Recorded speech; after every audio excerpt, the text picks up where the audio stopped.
Les gouvernements congolais alertent la population sur la deuxième vague de la Covid-19 à l'Occident qui risque d'impacter négativement la République démocratique du Congo. Les comités multisectoriels de lutte contre la Covid-19 a révélé 25 nouvelles personnes guéries à travers le pays. À l'occasion de la journée mondiale de la toilette, l'UNICEF, en collaboration avec les ministères de l'Environnement et du Développement rural, a organisé une activité ce jeudi 19 novembre 2020 à Kinshasa.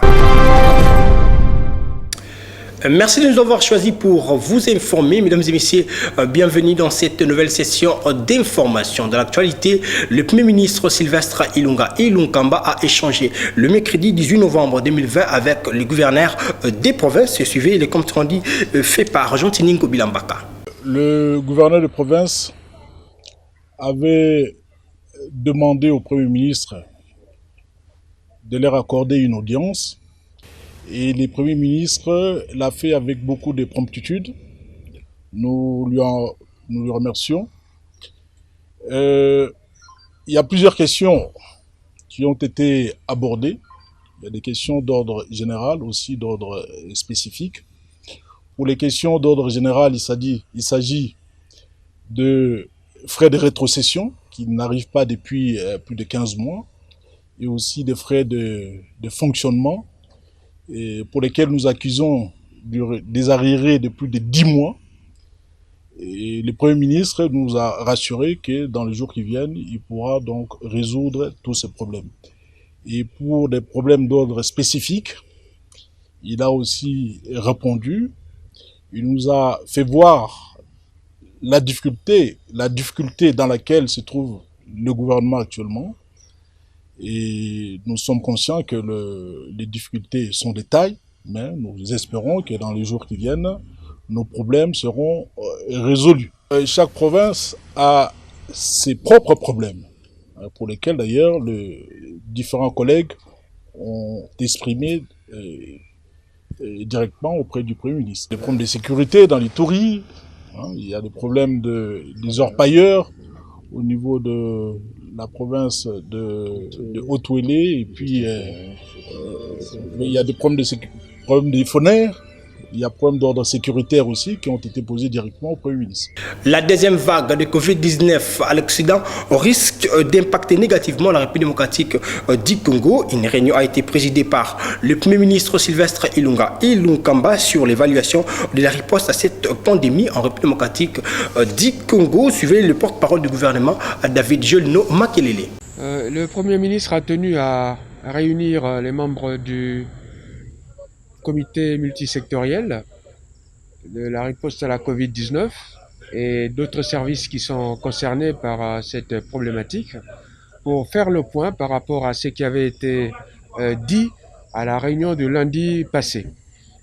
Et le point suivant ont été abordés, le problème de la tendance à la hausse de la contamination, le relâchement des gestes barrières et les observations qu'on relève à gauche à droite concernant les mouvements migratoires, en particulier aux aéroports.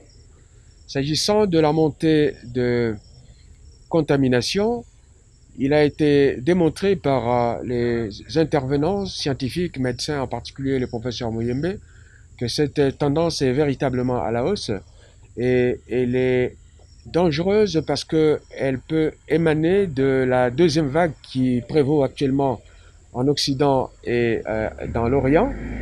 Et nous avons de fortes craintes que si cette vague arrive au Congo, cela ne nous prenne au dépourvu. C'est la raison pour laquelle le gouvernement entend anticiper sur cela en prenant les mesures qui conviennent à cet effet. On a constaté d'ailleurs qu'il y avait un relâchement, ça c'est le deuxième point, des mesures barrières au sein de la population, et le gouvernement, le comité a décidé d'intensifier d'une part la communication et d'autre part de rappeler les mesures barrières qui sont démises à la suite des dispositions légales et réglementaires qui ont été prises à ce sujet.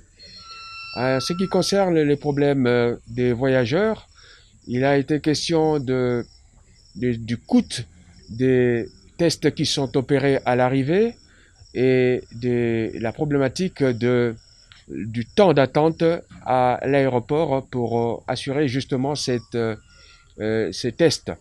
Et les discussions ont tourné sur les moyens à mettre en œuvre et sur les perspectives éventuelles d'atténuer les effets négatifs de cette problématique.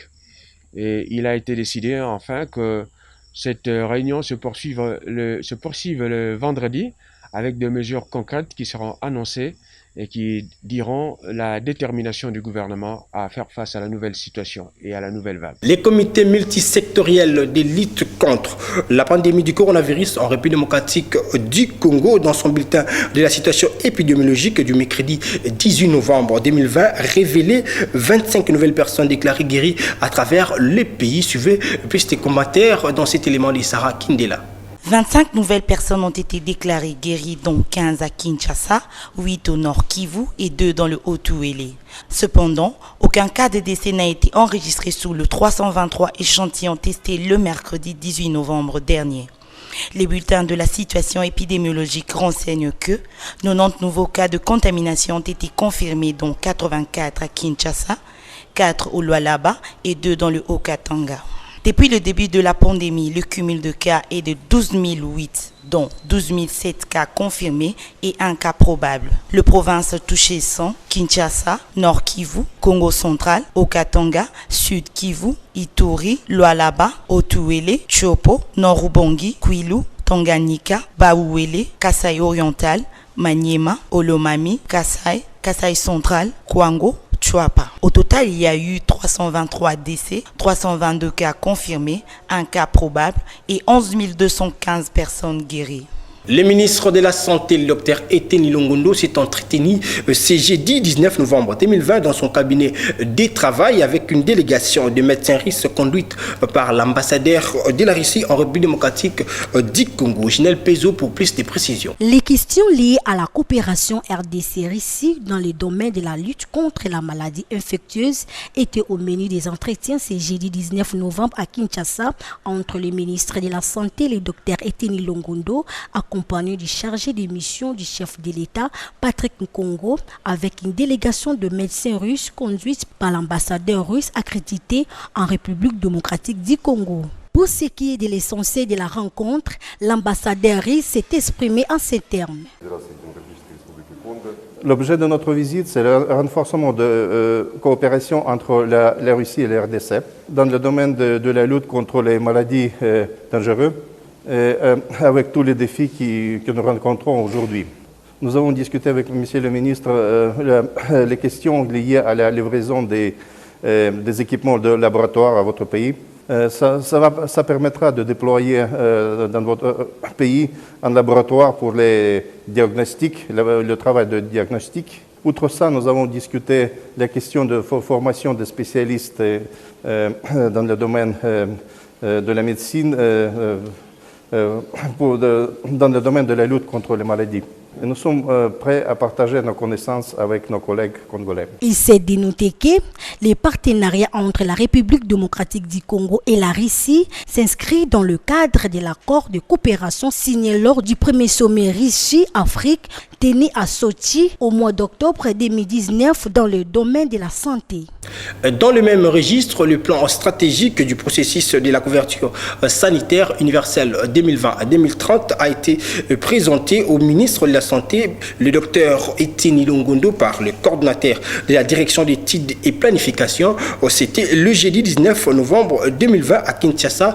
Suivez les comptes rendus avec le docteur Thomas Kataba, coordinateur de cette direction, dans ses propos recueillis par Ginelle Pezo.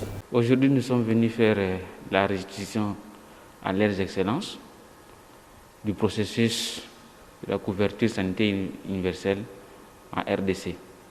Donc nous, comme direction d'études et planification, nous avons fait le point sur les activités, comment elles sont menées au niveau de l'administration. Et nous avons présenté à son Excellence et relevé du fait que le ministère doit faire un travail approfondi pour l'élaboration des textes, les projets de décret, les projets d'arrêté pour asseoir la couverture santé universelle. Et aussi, nous avons examiné la problématique de la couverture sanitaire en province et l'encadrement des zones de santé en province Et là, nous avons eu des orientations de son Excellence claires qui nous demandent de travailler rapidement pour revisiter la carte sanitaire au niveau des provinces. Changeons de chapitre à présent. Le ministre des Affaires étrangères, Maritou Manzeza, a reçu ce jeudi 19 novembre 2020 l'ambassadeur de la Fédération de Russie en République démocratique du Congo. Ces deux personnalités ont échangé sur les perspectives des relations bilatérales entre les deux pays dans plusieurs domaines. Franck Wassanga pour plus de précisions. À l'issue de cette rencontre, les deux personnalités ont parlé surtout de la coopération entre les deux pays, au sein des organismes internationaux comme l'ONU et aussi dans le domaine de la santé. Les diplomates russes ont indiqué qu'en ce jour, une délégation d'irinologues russes se trouve en RDC pour mener des pourparlers avec les ministres de la Santé pour la formation des spécialistes congolais qui vont travailler avec les laboratoires mobiles livrés à la RDC par la Fédération de Russie. Il a ajouté que dans le cadre de la lutte contre le coronavirus, la Russie a déjà apporté son assistance à la RDC. J'ai été reçu par son Excellence Madame la ministre de la République démocratique du Congo. On a discuté les perspectives de nos relations bilatérales dans différents domaines de la coopération et surtout de notre coopération au sein des organismes internationaux comme l'ONU, aussi dans le domaine de la santé. Et je dois vous dire que ce jour, une délégation de virologues russes se trouve en RDC qui mène des pourparlers avec le ministère de la Santé de la RDC et qui a commencé la formation des spécialistes congolais pour qu'ils puissent travailler avec les laboratoires mobiles qui ont été livrés par la Fédération de Russie. Signalons qu'une cargaison avec des matériels nécessaires pour effectuer des tests contre la Covid a été aussi annoncée. Le ministre du portefeuille, Clément Kouété, a présidé le mardi 17 novembre 2020 un atelier sur les diagnostics global en vue de l'élaboration d'un plan stratégique 2021-2024 de la SCTP. Grâce à Kawanga pour plus de précisions. Cet atelier rentre dans le cadre de la réforme des entreprises du portefeuille qui va permettre à la SCTP malade de construire une stratégie spécifique relative à l'amélioration de sa performance à travers la mise en place d'une gouvernance de qualité. L'essentiel n'est pas de se plaindre sur la réussite ou l'échec de la réforme, mais il faut rebooster. Et pour rebooster, on nous dit qu'il faut procéder par le diagnostic, dégager les dysfonctionnements qui datent d'une dizaine d'années au sein de cette société. Les dysfonctionnements, c'est-à-dire les facteurs contre-productifs. Nous ne pouvons pas vouloir une chose et son contraire. Port de Matadi. Vous voulez accroître la production, il n'y a pas de grille. Vous voulez accroître la production, mais l'outil de production ne suit pas. Prenez le cadre du chemin de fer. Vous voulez accroître la production, mais la voie ferrée elle-même ne répond pas au standard international. Vous voulez accroître la production, mais le train, la vitesse pour arriver à Matadi, les concurrencés par la route. Tout ça, c'est dysfonctionnel.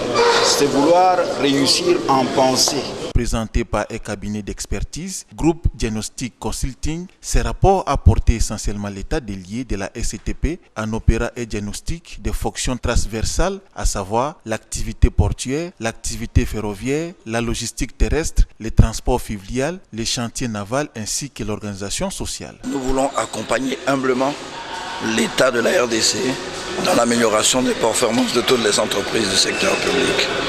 Pourquoi la SCTP ?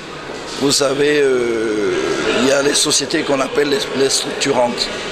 La SNEL, la Régie des eaux, la SCPT, la STP, la RVA. Donc toutes ces entreprises, justement, ont besoin d'un nouveau 109. Ils ont besoin d'une nouvelle vision et d'un coup d'accélérateur. Et au-delà de tout ça, le message que nous passons aux autorités, c'est qu'ils doivent faire de la performance des entreprises publiques une priorité. Ainsi, ce diagnostic aboutira nécessairement à l'élaboration d'un plan stratégique axé sur la récapitalisation, la cession d'éléments d'actifs, la maîtrise des charges, les différentes requêtes pour le personnel, la gestion des ressources humaines, l'optimisation de la gestion des actifs immobiliers et l'amélioration des revenus à travers la mise en place d'une nouvelle grille tarifaire. Dans le cadre de la Journée mondiale de la toilette, l'UNICEF, en collaboration avec le ministère de l'Environnement et de développement rural a organisé une cérémonie de lancement officiel de la feuille de route de l'éradication de la défécation de l'air libre en République démocratique du Congo. Aussi jeudi 19 novembre 2020, cadre choisi et salon rouge de l'hôtel du gouvernement. Suivez ce reportage des copains Koutoumissa. Célébrée cette année sous les thèmes assainissement durable et le changement climatique, la Journée mondiale de la toilette a pour objectif sensibiliser le public en leur rappelant que la toilette permet de sauver des vies. À ce sujet, l'Organisation des Nations Unies estime qu'environ 4,2 milliards de personnes vivent sans latrine hygiénique à travers le monde et 673 millions défèquent encore en plein air. Aussi, 297 000 enfants de moins de 5 ans meurent chaque année de diarrhée par manque des installations sanitaires. C'est la quintessence de cette cérémonie de lancement officiel de la mise en œuvre de la feuille de route de l'éradication de la défécation à l'air libre en République démocratique du Congo, a indiqué Jeanne Ilunga Zaina, vice-ministre de l'Environnement et Développement durable. Les personnes pauvres ou marginalisées sont beaucoup plus souvent privées d'installations sanitaires et subissent souvent plusieurs formes de discrimination. Par cette note, je lance officiellement la mise en œuvre de la feuille de route pour l'éradication de la défécation à l'air libre, FEDAL en sigle, en République démocratique du Congo. L'élaboration de cette feuille de route a été initiée pour mener des actions efficaces qui vont concourir à la matérialisation de la cible 6.2 des objectifs de développement durable ODD d'ici 2030, notamment assurer l'accès de tous dans les conditions équitables des services d'assainissement et d'hygiène adéquats et mettre fin à la défécation en plein air, a souligné Peter Maes, chef de section eau, hygiène et assainissement UNICEF. Consacrer une journée aux toilettes peut paraître banal et susciter un sourire chez certains. Bien que parfois tabou, le sujet est sérieux, qu'il en va de la survie des Congolais qui vivent en situation difficile. Soit dédié au lancement de la feuille de route d'éradication de défécation à l'air libre sous le thème national « Un ménage, un latrine hygiénique » pendant cette période où le pays fait face à la pandémie de Covid-19. Il faut noter que la mise en œuvre de cette feuille de route de l'éradication de la défécation à l'air libre nécessite l'implication de tous les partenaires techniques et financiers du secteur de l'eau, hygiène et assainissement. Parlons justice à présent. C'était le mercredi 18 novembre 2020 qu'a eu lieu la première audience au Conseil d'État en ce qui concerne la saisine du député Albert Fabrice Pouela au bureau de l'Assemblée nationale. Ginel Pezo et Daniel Ngandou pour plus de précisions. Ouverte ce mercredi 18 novembre au Conseil d'État, la première audience dans l'affaire opposant le député Albert Fabrice Pouela et le bureau de l'Assemblée nationale. Dans cette audience, les avocats de deux parties ont présenté leurs moyens de défense. Après audition de deux parties, l'affaire a été prise en délibéré par les juges du Conseil. Le Conseil d'État donc, notre ordonnance va intervenir les jeudis. Pour l'honorable Albert Fabrice Pouela, la justice doit trancher en faveur du peuple. Nous avons pris date en ce jour en attrayant notre bureau de l'Assemblée nationale. Pour nous, c'est déjà un grand pas qu'on a franchi et nous faisons confiance à notre justice.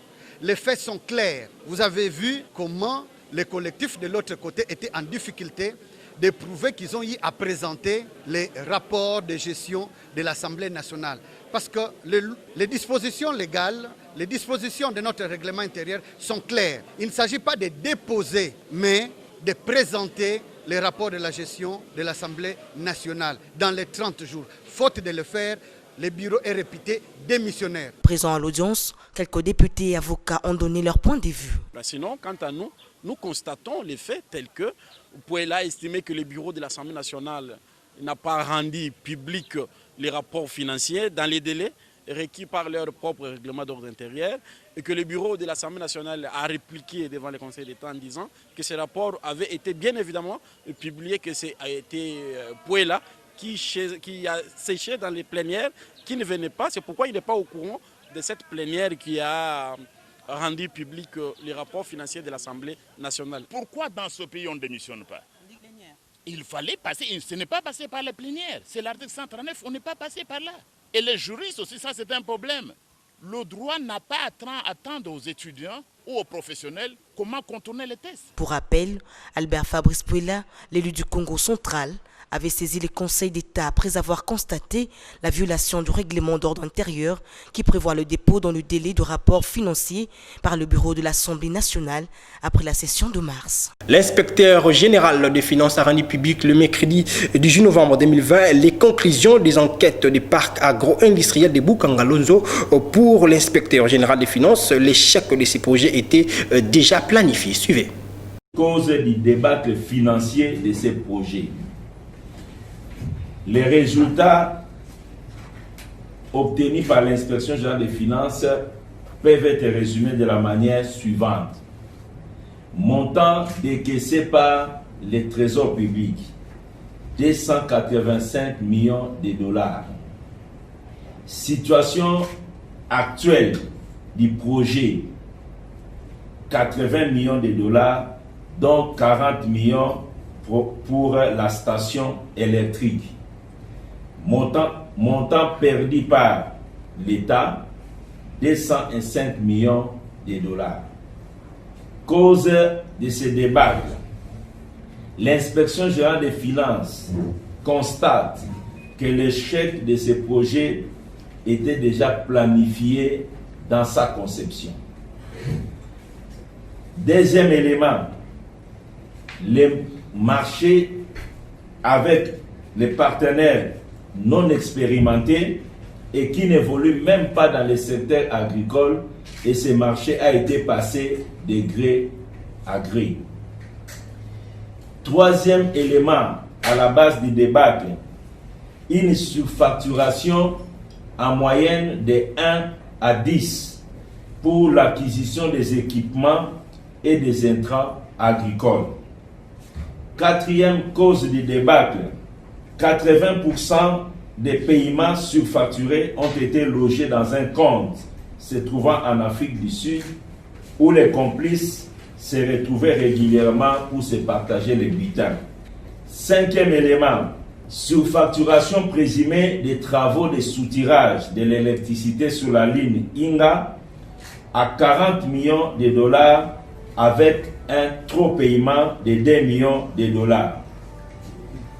Sixième élément, sur les 285 millions de dollars décaissés par les trésors, 80 millions de dollars seulement ont réellement servi au parc. Septième élément, abandon total du parc par tous les gestionnaires après s'être servi sur les fonds issus de la surfacturation. Responsabilité de ces débâcles. 6 personnes ont été identifiées, dont 2 sont couvertes par des immunités parlementaires, un expatrié, un Congolais en fuite à l'étranger et un autre Congolais encore sur le sol national. En sport, pour boucler complètement cette session d'information, éliminatoire de la CAN Cameroun 2022, le Léopard de la République démocratique du Congo a enregistré le mardi 17 novembre 2020 sa première victoire devant les Palacas Negras d'Angola sur la note d'un but à 0. Suivez. Kakuta, c'est Kakuta qui joue aux côtés de Bangala maintenant pour créer du jeu. Niskenskevanos. Pour les comptes de la 4e journée des éliminatoires de la Coupe d'Afrique des Nations Cameroun 2022, les Léopards de la République démocratique du Congo sont allés s'imposer le mardi 17 novembre devant le Palacas Negras d'Angola sur le score d'un but à 0, une réalisation intervenue à la 63e minute par l'entremise de Niskenskevanos. Kakuta, c'est Kakuta qui joue aux côtés de Bangala maintenant pour créer du jeu. Niskenskevanos sur crochet, la frappe, elle est dedans. Et le but de Niskenskevanos qui est sorti du banc. 1-0 pour le Congo alors que ce match pouvait tourner d'un côté comme de l'autre. Cette victoire des Léopards intervient après le match nul enregistré le week-end dernier à Kinshasa, au stade de Martyrs de la Pentecôte, face à la même formation d'Angola lors de la 3e journée des éliminatoires de la même compétition. Ainsi, les Congolais comptent désormais 6 points après 4 sorties et peuvent encore espérer à la qualification aux 2 prochaines journées prévues en mars 2021 contre la Gambie et le Gabon.